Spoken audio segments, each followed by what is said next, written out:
अप्रैल महीने में जब दिल्ली के तीनों नगर निगमों के एकीकरण के आधार पर एमसीडी चुनाव को टाला गया था, तब आपने भाजपा पर हार की डर से चुनाव से भागने का आरोप लगाया था।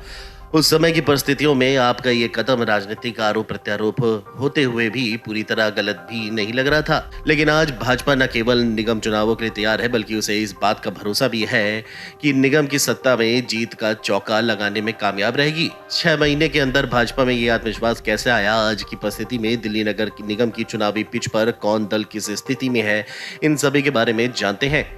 राजनीतिक आलोचक सुधीर कुमार ने अमर उजाला को बताया कि नगर निगमों के एकीकरण का निर्णय राजनीतिक कदम नहीं था, ये बहुत सोच विचार कर दिल्ली की जनता की बेहतरीन के लिए लिया गया है।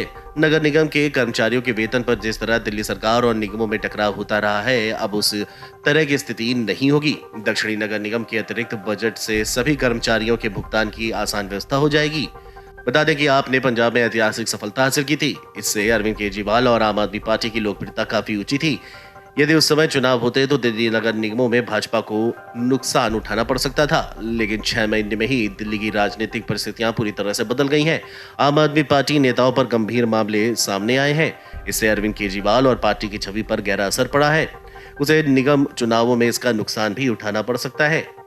केजरीवाल ने पंजाब को एक मॉडल स्टेट के रूप में दिखाने की भी कोशिश की थी, लेकिन 6 महीने के अंदर ही पंजाब की भगवंत मान सरकार के एक भ्रंती को भ्रष्टाचार के आरोप में इस्तीफा देना पड़ा है। कुछ अन्य मंत्रियों पर भी गंभीर आरोप लग रहे हैं। राज्य में कई सनसनीखेज मर्डर हुए और कानून व्यवस्था की भी धज्जियां उड़ गई हैं। वहीं बात करें कांग्रेस और भाजपा की, तो दोनों के पास कार्यकर्ताओं और नेताओं की एक बड़ी फौज है। यही कारण है कि ये दल एक साथ कई राज्यों के विधानसभा चुनाव लड़ने की ताकत रखते हैं। लेकिन आम आदमी पार्टी को यहाँ कोई अन्य क्षेत्रीय दल, कार्यकर्ता और पैसे की सीमित उपलब्धता के कारण कई राज्यों में एक साथ चुनाव नहीं लड़ सकते। चूंकि गुजरात और दिल्ली नगर निगम चुनाव एक ही समय पर आयोजित हो रहे हैं, भाजपा दोनों ही चुनावों को बेहतर ढंग से लड़ने में सक्षम होगी, जबकि आपके पास इस मोर्चे पर कुछ कमजोर भी पड़ सकती है। उसे इसका राजनीतिक नुकसान हो सकता है। अरविंद केजरीवाल दिल्ली निगम चुनाव को हल्के में नहीं ले सकते हैं।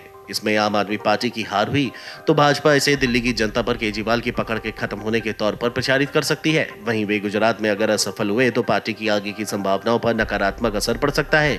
शायद यही कारण है कि अरविंद केजरीवाल स्वयं को गुजरात में फोकस रखने की रणनीति अपना रहे हैं, जबकि दिल्ली नगर निगम को उन्होंने मनीष सिसोदिया और विधायकों पर छोड़ दिया है। वहीं भारतीय जनता पार्टी के सांसद रमेश बिधूड़ी ने भी आरोप लगाया है कि अरविंद केजरीवाल हर बार नए वादे करते हैं, लेकिन वे अब तक किसी भी वादे पर खरे नहीं उतर सके हैं। भाजपा सांसद ने कहा है कि दिल्ली में सरकार बनाते समय अरविंद केजरीवाल ने 70 वादे किए थे। इसके लिए लिखित घोषणा पत्र जारी किया गया था, लेकिन इनमें से कोई भी वादा पूरा नहीं किया गया है। यही कारण है कि जनता के बीच अब उनकी कोई भी विश्वसनीयता नहीं रह गई है।